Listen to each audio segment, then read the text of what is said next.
IGA supermarkets across our region say it's time. It's time. Time to shop locally at IGA. Shop where you help support local manufacturers like Paul's, Hazeldene's, Tip Top. Love the deli. Shop knowing that when you sit down to dinner, lunch, a snack, you're keeping your dollar local. Shop where your local supermarket supports your community. It's our price match. Fresh produce. Market days. Huge meat sales. It's time. It's time to shop locally at IGA. Across Gippsland, this is Win News. Tonight, the petrol price hike hitting Gippslanders' hip pocket. Calls for harsher penalties for animal activists trespassing on local farms. And tourism providers prepare for a boost amid a fresh travel voucher release. Good evening, welcome to Win News. I'm Melissa Russell. Also making news tonight, how you can take part in adventure races to explore the regions. Cost of living is shaping up to be a critical issue for Gippsland voters at the next election as petrol prices skyrocket. The Prime Minister's grappling with calls from within the coalition to cut the fuel excise in the upcoming budget, just a fortnight away. Past the Omicron peak, businesses are gaining confidence to rebuild workforces. It's great to see the mutual recognition of occupation scheme extended. It does help, but not every state and territory participates. Not every occupation's included. But lingering sore points, the price at the petrol pump hovering at or above $2 a litre for unleaded. If you're reliant on moving vehicles and moving people or accessing your customers, that translates into an incredible hit to your bottom line. Trucking companies are telling me that prices have increased by nearly 50 cents a litre over the last 6 months. Like an increase of 20-30%. And that is too much, affecting the families. It affects everybody, so, it's a bit hard. Russia's invasion, coupled with recovering demands, confirmed to be driving the surge. Now, Australians understand that, and we understand it. Everything's going up except people's wages, which is why people are really, really struggling. With the PM facing internal pressure to cut the fuel excise to help offset high global oil prices hitting hip pockets. Last week it jumped up by 32 to 34 cents a litre. And so we have to be doing everything that we can. The challenge, of course, is that prices are so volatile, we simply don't know what's going to happen 1 hour from the next. Sitting at 44.2 cents a litre, the tax is what pays for road infrastructure, making coalition colleagues more cautious. We do need a lot more investment in roads, so we've got to be careful that we don't provide short-term relief for long-term pain. No more budget hints today about what would be a difficult balancing act. I don't intend to engage in pre-budget speculation on this matter or any other matter. Even a 10% cut for fuel excises would only amount to 4 cents, which would be a big impact on our road expenditure and a small impact on the Bowser. Sophie Lester, Win News. A Gippsland goat farmers calling for harsher penalties to stop animal activists trespassing after 4 animals were stolen from his property. The state opposition says the livestock management bill doesn't go far enough and is pushing for amendments. 3 years ago, around 70 animal activists stormed the Gippy Goat Cafe, stealing 3 goats and a sheep and leaving staff traumatised. Our staff suffered more than I thought they would. And I can tell you, at a family level, it was also very significant. While 6 trespassers were charged, the cafe's since shut up shop. Farmers like John hope new legislation being introduced will deter activists. But I'm hopeful that as the fine amount goes up and the penalties go up, that at least the fines that are imposed will be meaningful. With around 1,200 goats here in Yarragon, the cafe provided a gateway for customers to experience food from paddock to plate. But owners say it's too risky to reopen it, with fears trespassers may return. I'm 100% confident that they'll be back. Nationals member Melina Barth will campaign for amendments to the bill in Parliament next week. They are the weakest laws in the country. The Labor Party had the opportunity to really go hard and push harsh penalties, but they've failed on this one. But the Agriculture Minister says Victoria's on-the-spot fines for those who trespass on farms will be the toughest in the nation, and amendments to the legislation put forward by the Nationals would restrict public access to riverfronts for activities such as fishing. Jack Morgan, Win News. Gippsland tourism providers are preparing for an influx of visitors with new travel vouchers set to be released this week. Seniors will be the first to get their hands on the $200 incentives aimed at boosting the region's COVID recovery. Victorians are being given more reasons to travel to the regions thanks to the latest round of COVID incentives. 150,000 travel vouchers, each worth $200, will be up for grabs by the end of the month. We've just had the Labor Day weekend, that finishes up today, and then we've got Easter in April.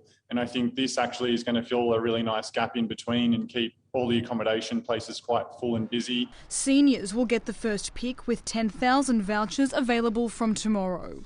And that's directly from feedback where perhaps some seniors had missed out. It was such a rush that they'd not been able to apply in time. It's going to mean that families can reunite with loved ones, so we'd love to have the older generation come and stay again, see their grandchildren swimming in our swimming pool. That would be fantastic for our business. The vouchers will expand on previous rounds, targeting both Melbourne and regional travel, with $159 million already spent on accommodation, tours and experiences across the state. To cash them in, you must stay a minimum 2 nights and spend at least $400 on tourism between April 8 and May 27. Tomorrow it's basically the senior citizens that get the first round, and they're people that often can't afford to do too much, so this gives them the opportunity to perhaps have that holiday they otherwise may not. Another 140,000 vouchers will open for Victorians from March 23. Inga Nielsen, Win News. Victoria will be the first state to provide casual workers with sick pay. The state government's announced a $245 million scheme to provide vulnerable workers with sick and carers leave. Eligible casual and contract workers in certain occupations like hospitality and retail will receive up to 5 days a year. The first phase of the 2-year pilot program's now begun and will impact around 150,000 workers. Around 1 in 5 casual and contract staff work more than one job to earn a living. A man has died in a crash at Newgie after his car went off a bridge and landed in water last night. A number of people attended the scene at Tarongo Valley Road at around 9 o'clock. The witnesses worked to remove the driver and commence CPR. Sadly, he wasn't able to be revived. Anyone who witnessed the incident or who has dashcam footage is urged to come forward. The bee industries are reeling from devastating floods with thousands of hives washed away. Keepers are grappling to manage urgent risks of spreading pests and diseases, while fears escalate for the flow-on impacts of low pollination this spring. This is part of the clean-up now of the Southern Highlands apiarists' hives. They're all washed away. Flood waters receding, leaving heartbreak in their wake. Yeah, everything's gone. All dead. Hives decimated, keepers left with just remnants. This is just tragic now, just literally piles of dead bees. Once the hive has been inundated with water, you lose the colony.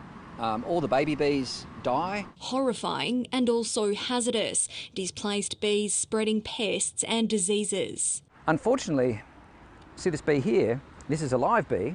As the pests and diseases start coming in, these bees are going to start finding this stuff and potentially taking spores of disease back to healthy hives. That's a really nasty issue that comes out of wet weather, and this year has been a bad one for small hive beetle already, and floods will only keep making that problem worse. And the only way to stop those diseases spreading is this. Keepers are being forced to destroy their own livelihoods, one hive at a time. If you lose one colony, that's sad, but suddenly I've lost a dozen. Along with thousands more across the east coast, with many still inaccessible, the full extent isn't yet clear. I do not have sufficient hives just to meet the contracts that I have now. Surviving the sting of this crisis could impact producers downstream, with a lack of bees pollinating agricultural crops. The grower just won't get the amount of product that they normally would, and it can also be lower quality. Which we do believe is going to drive maybe only slightly for this year, but next year is going to be different. Produce prices expected to soar as the major impact these little guys have becomes painfully clear. Sasha Harnapol, Win News. A 150-year-old Bluestone hotel, which hosted a war veterans retreat in the state's southwest, has been sold for $500,000. The MacArthur Hotel was purchased in 2019 by Greg Carter, who relocated his Cockatoo Rise retreat from Gippsland, but was forced to close it in November last year due to ill health. The museum's vast array of war memorabilia has been donated to a veterans group in Adelaide. A group of councils in the state's Goldfields region are remaining optimistic about its World Heritage bid. 13 councils, including Ararat, Bendigo, Mount Alexander and Hepburn Shires, have committed $125,000 to the proposal and are hopeful the state government will contribute $500,000 to progress the project and develop a master plan. Council says a World Heritage listing would bolster the region's tourism profile and support its COVID recovery. Coming up next on Win News Gippsland, you're invited to a sustainability extravaganza, plus how you can take part in adventure races.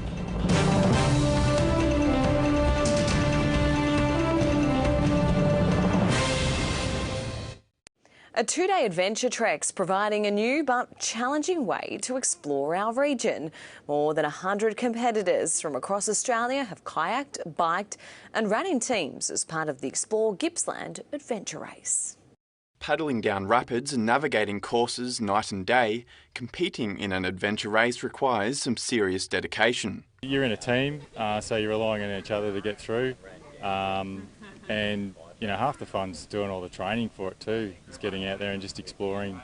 Competitors traverse a 30-hour course through Gippsland's state forests, some not even stopping to eat or sleep. The route's been designed to test the grit of athletes and show what the region has to offer. Really fun course. The paddle down the Thompson was really good fun.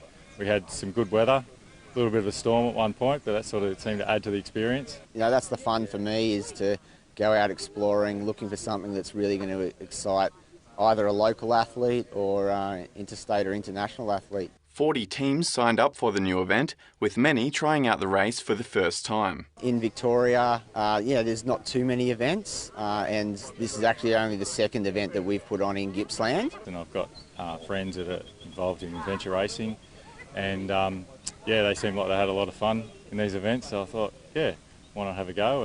And it's hoped as teams cross the finish line, many will return next year. I think for me, it's just being able to explore new areas and do it with friends.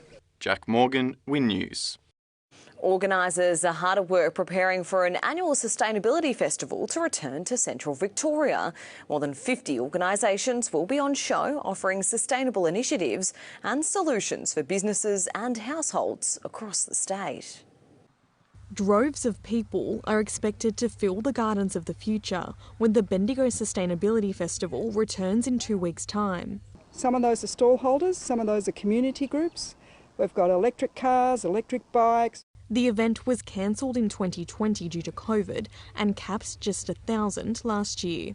This time, more than 50 organisations will be on show, offering sustainable initiatives and solutions for businesses and households. Food and coffee vans will also be on site, with visitors encouraged to bring their own bags to carry supplies. There'll also be a series of speakers. A good way for people to come along and learn what they can do, or whether it's a small thing or a big thing. Lee McDonald's one of the stall holders and will be selling seeds from crops, helping more people discover their inner green thumb. During these uncertain times, it is extremely important to be able to be resourceful and sustainable and growing our own food.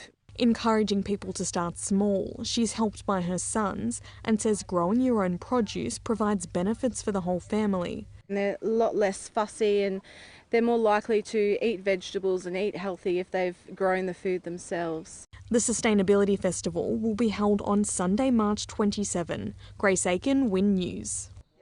A group of riders is preparing to trek around Ballarat in a bid to peddle more than $150,000 into a charity supporting families through challenging times. The Ride for Sick Kids will help provide accommodation at Ronald McDonald House. Little Archie has already been through a lot in his short life. Yep, I know.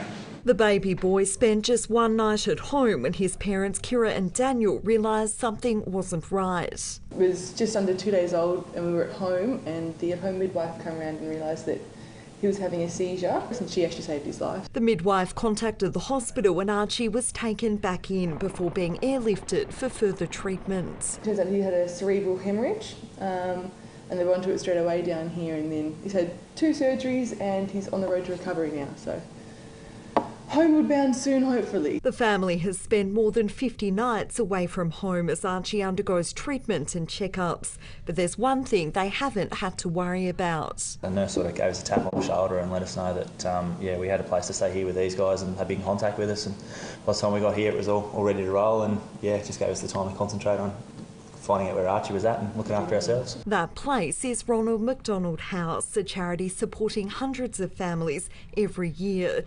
In a bid to help cover those costs, on Saturday, 40 riders will embark on a 3-day, 200-kilometre fundraising odyssey. The Ride for Sick Kids has generated over $2.9 million over the 11 years. This is year 12. We're looking to raise $160,000 this year.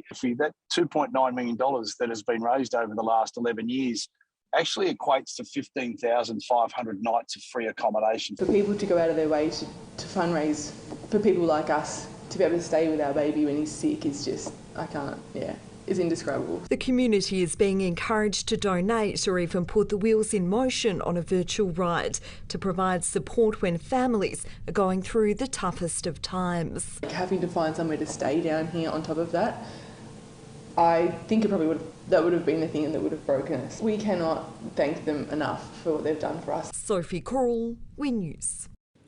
Sport is up next with Tanya Dendrinos. We had the Traralgon District Cricket semis on the weekend. We did, Mel. We'll have all the results after the break, and it's finals fever in the AFLW2.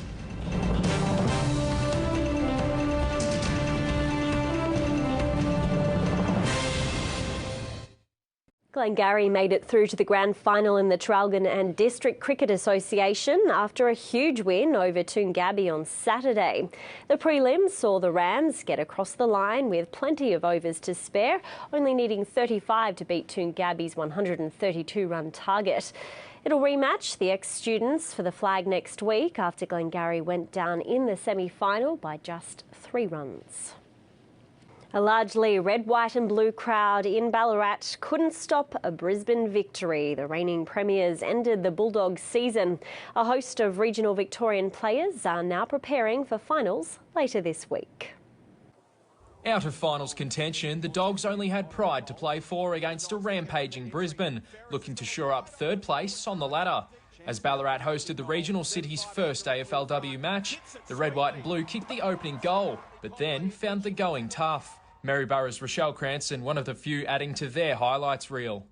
Does Rocky have the journey from 45? Gains a little bit of extra territory, just wants to guide it on the breeze and does! Gee, that was a clever measured kick. The 32-year-old utilising her knowledge of the Mars Stadium turf to her advantage, slotting 2 for the day. Spent time here at North Ballarat early in her career. And she completes the circle with a goal for the Dogs. Mansfield's Bonnie Toogood also kicking a major as the Dogs fell by 32 points. Their 2022 season over. Their fate decided a day prior at Victoria Park after Collingwood smashed Richmond. Ballarat's Sophie Alexander putting the icing on a black and white cake late in the day. Sophie Alexander for a second goal in 3 minutes. Strikes it magnificently. What a kick! Melbourne locked in second spot with a 1-point win over Carlton. Daisy Pearce again impressive with 2 goals. While Benella's Becky Webster kicked 1 in Geelong's 3-goal loss to GWS. Sam Mills, Win News. Regional Victorian basketballer Jade Melbourne has helped the UC Capitals storm to the top of the WNBL ladder, stunning the Lynx 96-80 in Perth. Missing key trio Alex Bunton, Michaela Roof and Kelly Wilson for the top of the table clash. Star import Brittany Sykes stepped up. Brittany Sykes putting on a masterclass. Finishing with 32 points, 6 rebounds and 8 assists, but she wasn't the only one on fire. Kelsey Griven grabbing yet another double-double, while Jade Melbourne was unstoppable off the bench, adding 20 points. This whole year we've been emphasising that we go 10 deep, we go 12 deep. So that's what we had to do tonight. When people had their opportunity to stand up, they did, and couldn't be prouder of the girls. It was such a great team effort. The Caps return to the court on Thursday to meet Adelaide. And that is Monday's Sport, Mel. Thanks so much, Tanya. We'll see you again tomorrow. Stay with us. Your weather details coming up with Adam Straney after the break.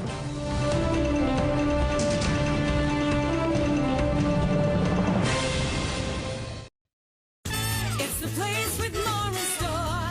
The Village has it all. Get the things that you want, anything that you need. Get it here at Strat Village. You get it all together. G'day, welcome back to Win News. I'm Adam Straney. There has been a thunderstorm warning for heavy rainfall in parts of the region. Peter, this picture you've captured at sunrise at Beat Belong near Orbost is a ripper. How good is that? Getting to see some amazing photos, but let's include yours. Email me, weather@wintv.com.au. Muggy start today. They're nice and warm right across the region. Some fresh winds around Wonthaggi that picked up around lunchtime. Morwell had a muggy morning with temperatures reaching 29 degrees this afternoon, and a bit cooler across Omeo, a low of 11 degrees this morning, and also a bit of a humid start for Lakes Entrance, but eventually getting to 25. Some fresh wind gusts getting up at times around Malakuta and a top of 25 degrees as well. On the charts, there's a ridge of high pressure established to the south of Victoria, while a broad low pressure trough lies inland. Now, a cold front crossing the Bight will approach Western Victoria on Wednesday night, moving across the state on Thursday as another high then develops over the Bight. Onto our waters. Well, a humid and mostly sunny day with some light winds in the afternoon, east nor'easters up to around about 25 knots. And our tides, well, a high tide at around 7:30 in the morning. To the forecast, humid and cloudy, chance of showers and possible thunderstorm. Daytime temps reaching the high 20s. You can see Moe 26 degrees along with Warragul. Sale has 26 degrees. And as we head a bit further north, well, Bairnsdale 26. Seems like everybody's 26 degrees. Orbost getting up to 27. They broke my duck, and 23 for Malakuta, a bit cool up there near the border.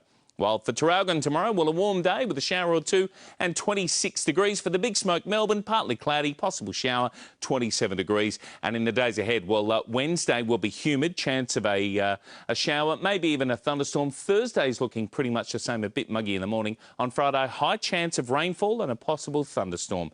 Well, Mel, that's all we've got time for tonight. Back to you. Thanks, Adam. And that is our bulletin for tonight. We'll see you again tomorrow at 5:30. Good night. Win News presentation.